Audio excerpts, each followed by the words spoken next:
வணக்கம். உங்களுக்கு அடிக்கடி தலைவலி, இல்ல பார்வை மங்கலாவற மாதிரி இருக்குதா? ஒரு கருப்பு திரை மாரி உங்க கண் முன்னாடி ஒரு சில செகண்ட்ஸ் தோணிட்டு மறையுதா? இது சாதாரண மைக்ரேனோட அறிகுறியா இல்லாம, it can be something dangerous. அது பேரு தான் இடியோபதிக் இன்ட்ராக்ரைனல் ஹைப்பர்டென்ஷன்னு சொல்லுவோம். பேசிக்கலா உங்க பிரெயின்ல இருக்கிற நீரோட பிரஷர் அதிகமாயிடுது. இத பத்தி தான் இன்னைக்கு நம்ம டீட்டெயிலா பார்க்க போறோம். What is idiopathic intracranial hypertension? அந்த பேர்ல இருக்க மாரி இடியோபதிக்னா எந்த ஒரு காரணமும் இல்லாம, இன்ட்ராக்ரைனல்னா பிரெயின்குள்ளார, ஹைப்பர் டென்ஷன்னா நம்ம எல்லாருக்கும் தெரியும் பிரஷர் ஏறுது. ஸோ நம்ம பிரெயின்ல இருக்க பிரஷர் எந்த காரணமும் இல்லாம ஏறுச்சுன்னா அது பேர் தான் இடியோபதிக் இன்ட்ராக்ரைனல் ஹைப்பர் டென்ஷன். இது எதனால வருதுன்னு பார்த்தீங்கன்னா, சிஎஸ்எஃப் அப்படின்ற ஒரு ஃப்ளூயிட் நம்ம பிரெயின்குள்ளார, பிரெயினை சுத்தியும் பிரெயின்குள்ளாரையும் இருக்கு. ஸோ இந்த செரிப்ரோ ஸ்பைனல் ஃப்ளூயிட் ஓட ப்ரெஷர் அதிகமாச்சுன்னா அப்பதான் உங்களுக்கு இந்த மாதிரி சிம்டம்ஸ் வர்றதுக்கான சான்ஸ் இருக்கலாம். வணக்கம், நான் doctor Arjun Lokesh, neuro and vascular intervention radiologist, Mayod hospital, Chennai. So இந்த இடியோபதிக் இன்டர்னல் ஹைப்பர்டென்ஷன் யாருக்கெல்லாம் வரும்னு பார்த்தீங்கன்னா, பெண்களுக்கு அதிகமாக வரும். ஆண்களுக்கு வராதுன்னு இல்லை, ஆனால் பெண்களுக்கு ரொம்ப காமனாக வரும். அதுலேயும் கொஞ்சம் உடல் எடை கூட உள்ள பெண்களுக்கு, ஓவர் வெயிட் ஒபீஸ் கேட்டகரி உள்ள பெண்களுக்கு இன்னமும் மோர் காமனா வரும். சில பெண்கள் ஃபார் அவங்களோட கருத்தடை பண்றதுக்காக எடுக்கிற மெடிகேஷன்ஸ், ஓரல் கான்ட்ராசெப்டிவ் பில்ஸ்ன்னு சொல்லுவோம், அது எடுக்கிற பெண்களுக்கு இன்னும் காமனா வரும். அது இல்லாம ஸ்டிராய்ட்ஸ் எடுக்கிறவங்களுக்கும் காமனா வரும். இது இல்லாம எந்த ஒரு காரணமும் இல்லாமலும் இந்த நோய் வரலாம். அதுவும் நம்மளுக்கு தெரிஞ்சிருக்கணும். இதோட சிம்டம்ஸ் என்னன்னு பாத்தீங்கன்னா, முக்கியமா தலைவலியும் பார்வை மங்கலாவது தான். இந்த ஏதோ ஒரு பார்வை மங்கலாவது அப்படின்னு நம்ம அசாதாரணமா விட்டு போக முடியாது. ஏன்னா இந்த நம்ம ட்ரீட்மெண்ட் சரியா பண்ணலனா it can lead to permanent vision damage. அதாவது உங்க பார்வை பெர்மனன்ட்டாவும் பிளைண்ட்னஸ் ஆவறதுக்கு நல்லாவே சான்ஸ் இருக்குது. முக்கியமா தலைவலி, பார்வை மங்கல் ஆவறது. அதுக்கப்புறம் இன்னொரு சிம்டம் என்னன்னா, காதுலயும் உங்களுக்கு ஒரு விதமான சத்தம் கேட்கலாம். எந்தாவது ஒரு சைடு, ரைட் காதுலயும் கேட்கலாம், இல்ல லெஃப்ட் காதுலயும் கேட்கலாம். அது ஒரு வகையான ஒரு லோ பேஸ் சவுண்ட்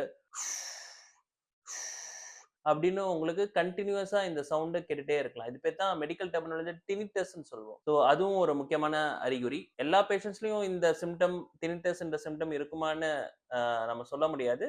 ஆனா ஒரு சில பேஷண்ட்ஸ்ல வரலாம். அது வந்தா கண்டிப்பா இந்த நோய் இருக்கிறதுக்கான சான்ஸ் ரொம்ப அதிகமாவே இருக்கும். ஸோ இது நம்ம எப்படி டயக்னோஸ் பண்றதுன்னு பார்த்தோம்னா, ஃபண்டோஸ்கோபின்னு ஒரு இன்வெஸ்டிகேஷன் இருக்கு. ஃபண்டோஸ்கோபினா நம்ம கண்ணோட பின்பகுதியில இருக்க நர்வ்ஸ், அதாவது ஆப்டிக் நர்வ்னு சொல்லுவோம். அந்த ஆப்டிக் நர்வ் தான் நம்ம கண்ணுக்கு சப்ளை பண்ற நர்வ். அதுல எவ்வளவு ஸ்வெல்லிங் இருக்குன்னு பார்க்கிறது தான் நம்ம ஃபண்டோஸ்கோபி யூஸ் பண்றோம். இந்த மாதிரி இடியோபதிக் இன்ட்ராக்ரனியல் ஹைப்பர்டென்ஷன் பேஷண்ட்ஸ்ல அந்த ஸ்வெல்லிங் ரொம்பவே இருக்கும். அது பாப்பில் எடிமான்னு சொல்லுவோம். கிரேட் 1ல இருந்து கிரேட் 4 வரைக்கும் இருக்கு. ஸோ அது யூஸ்வலி ஸ்வெல்லிங் இந்த மாதிரி பேஷண்ட்ல கிரேட் 3, கிரேட் 4ன்னு அதிகமான கிரேட்ல ஸ்வெல்லிங் இருக்கும் நம்மளோட கண்ணோட ஆப்டிக் நர்வ்ஸ்ல. அடுத்த இன்வெஸ்டிகேஷன் என்னன்னா எம்ஆர்ஐ. எந்த ஒரு பிரச்சனை இருந்தாலும் நம்ம எம்ஆர்ஐன்றது ஒரு நெசசரியான இன்வெஸ்டிகேஷன் ஆயிடுச்சு இப்போ. ஸோ இந்த எம்ஆர்ஐ பண்ணி இந்த சிஎஸ்எஃப் ஃப்ளூயிட் எவ்வளோ திக்கனிங் ஆயிருக்கு ஆர் எவ்வளோ அதிகமா இருக்குன்றத நம்ம எம்ஆர்ஐல கண்டுபிடிச்சிருவோம். அது கூடவே ஒரு ரத்த குழா பின்பகுதி ஆஃப் த பிரெயின்ல வெயினஸ் ட்ரைனேஜ்னு சொல்லுவோம். அந்த வெயின்ல ஏதாவது பிளாக் இருக்கான்னு நம்ம பார்க்கறதுக்கும் எம்ஆர்ஐ யூஸ் பண்ணுவோம். ஏன்னா இந்த வெயின்ல ஏதாவது பிளாக் இருந்துச்சுன்னா நம்ம ரத்த ஓட்டம் சரியா பிரெயின்ல இல்லாம, அதனால சிஎஸ்எஃப் பிரஷர் அதிகமாகிறதுக்கான வாய்ப்பு ரொம்ப அதிகமா இருக்கு. ஸோ அது பேரு டிரான்ஸ்வர்ஸ் சைனஸ், சிக்மாய்ட் சைனஸ்ன்னு சொல்லுவோம். அதுல எங்கேயாவது பிளாக் இருக்கா, இல்ல ஸ்டினோசிஸ்னா நேரோயிங் எங்கேயாவது இருக்கான்னு நம்ம எம்ஆர்ஐல கண்டுபிடிச்சிடலாம். அடுத்தது என்னன்னா லம்பார் பங்க்சர். லம்பார் பங்க்சர்னா முதுகு தண்டுல ஒரு ஊசி போட்டு, சின்னதா ஒரு ஊசி போட்டு, அதோட அங்க இருக்கிற வர சிஎஸ்எஃப், அதாவது சிஎஸ்எஃப் செரிப்ரோஸ்பைனல் ஃப்ளூயிட் எவ்வளவு பிரஷர் இருக்குதுன்னு நம்ம கண்டுபிடிக்கலாம். இது சிசரியன் பண்ணியிருக்கிற பெண்களுக்கு தெரியும். முதுகு தண்டுல ஒரு ஊசி மாதிரி போட்டு அதுல தான் அனஸ்தீசியா கொடுப்பாங்க. அதுக்கப்புறம் தான் அவங்களுக்கு வலி போய் சிசரியன் பண்ணியிருப்பாங்க. ஸோ இந்த லம்பார் பங்க்சர்ன்றதுலயும் நம்ம துல்லியமா கண்டுபிடிக்கலாம் பிரஷர் எவ்வளோ எலிவேட்டடா இருக்குன்ட்டு. யூஸ்வலா 25ன்றது ஒரு நார்மல் ஒரு அப்பர் லிமிட். 25 பிரஷருக்கு மேல போனா அது யூஸ்வலி இட்ஸ் அப்நார்மல். நெக்ஸ்ட் நம்ம பார்க்க போறது ட்ரீட்மெண்ட். எப்படி நம்ம இதை ட்ரீட்மெண்ட் பண்ணுவோம்? ஃபர்ஸ்ட் விஷயம், ஓவர் வெயிட்டா இருக்கிறதுனால தான் இது one of the risk factor. So அதனால உடல் எடையை கம்மி பண்ணணும் என்றது ஒரு முக்கியமான மேனேஜ்மெண்ட் ஸ்ட்ராட்டஜி இந்த டிசீஸ்ல. ரெண்டாவது, ஒரு மெடிசன் இருக்கு. அந்த மெடிசன் வந்து என்ன பண்ணும்னா நம்ம யூரினை அதிகரிச்சு, அதனால சிஎஸ்எஃப் ன்ற ஃப்ளூயிடோட வால்யூம குறைச்சு பிரஷர ஹெட்ல கம்மி பண்ணும். அந்த ட்ரக் பேரு தான் அசிட்டோசோலமைட் இல்லன்னா டயமாக்சின் தருவோம். இது யூசுவலா நம்ம காலையில, மதியானம், சாயந்தரம்ன்ட்டு டிவைடட் டோசேஜ்ல தருவோம். நெறைய பேரால இந்த மருந்த டாலரேட் பண்ண முடியாது. ஏன்னா இது கொஞ்சம் டயர்ட்னஸும் காஸ் பண்ணும். ஆனா இந்த மருந்திலே அவங்க ஓரளவுக்கு பிரஷர் கம்மியாயிடுச்சு. அவங்க ஹெட்டேக்லாம் ரிலீவ் ஆயிடுச்சு. ஃபண்டோஸ்கோபில பிரஷர் குறைஞ்சிருச்சுன்னா, நம்ம மேலும் எந்த ட்ரீட்மெண்ட்டும் பண்ண தேவையில்ல. வெறும் இந்த மருந்து மாத்திரையிலே வச்சுக்கலாம். ஆனா நெறைய பேஷண்ட்ஸ்க்கு மருந்து மாத்திரையிலும் குணமாகாது. மருந்து மாத்திரை எடுத்தும் அவங்களுக்கு கன்டினியூஸா தலைவலியும், பார்வை மங்கலும், இந்த பாப்புலேடிமா, ஃபண்டோஸ்கோபில புரோகிரஸ் ஆயிட்டே போவும். ஸோ அந்த மாரி பேஷண்ட்லாம் நம்ம 1 மாசம் இல்ல 1 1/2 மாசம் மேல வெயிட் பண்ண முடியாது. நம்ம ஒரு டிரான்ஸ்வர்ஸ் சைனஸ் ஸ்டென்டிங்ன்ட்டு ஒரு ப்ரொசீஜர் பண்ற மாதிரி இருக்கும். ஸோ டிரான்ஸ்வர்ஸ் சைனஸ் ஸ்டென்டிங்னா என்ன? நான் உங்களுக்கு முன்னாடியே சொல்லியிருந்தேன். எம்ஆர்ஐல பார்க்கும்போதே ஒரு சின்ன நேரோயிங் இல்ல பிளாக் மாரி ஒரு வெயின்ல தெரியலாம். வெயின்ன்றது ஒண்ணும் இல்ல. ஆர்டரி, வெயின்னு 2 விஷயம் இருக்கு. ஆர்டரின்றது நம்ம பிரெயினுக்கு நல்ல ரத்தத்த எடுத்துட்டு போற பிளட் வெசல் பேரு தான் ஆர்டரி. ஆக்ஸிஜனேட்டட் பிளட்ட. வெயின்ன்றது நம்ம பிரெயின்ல இருக்க அசுத்தமான பிளட். அதாவது டீஆக்ஸிஜனேட்டட் பிளட்ட திரும்பி பேக் டூ ஹார்ட் அண்ட் லங்ஸ்க்கு கொண்டு போறது தான் vein.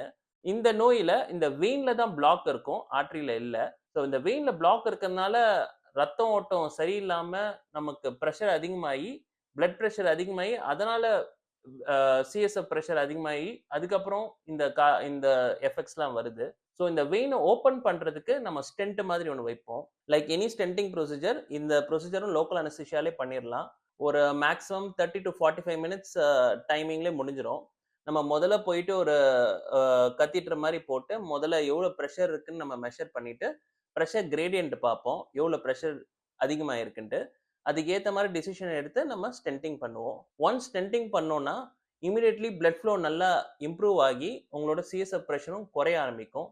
Within a few days two weeks உங்களுக்கு அந்த எஃபெக்ட் தெரியும். தலைவலியும் உங்களுக்கு நல்லாவே குறையும். பிளஸ் உங்களுக்கு அந்த பிளர்ரிங் ஆஃப் விஷன்ன்றதும் நல்லாவே குறையும். ஏன்னா, கண்ல இருக்கிற அந்த பிரஷர் சிம்ப்டம் பாப்புலெடிமான்றதும் குறைய ஆரம்பிக்குது. இந்த டிரான்ஸ்வர்ஸ் சைனஸ் ஸ்டென்டிங்ன்றது ஒரு ரொம்பவே ஒரு சேஃபான procedure in the right hands and with complication rate of less than 2%.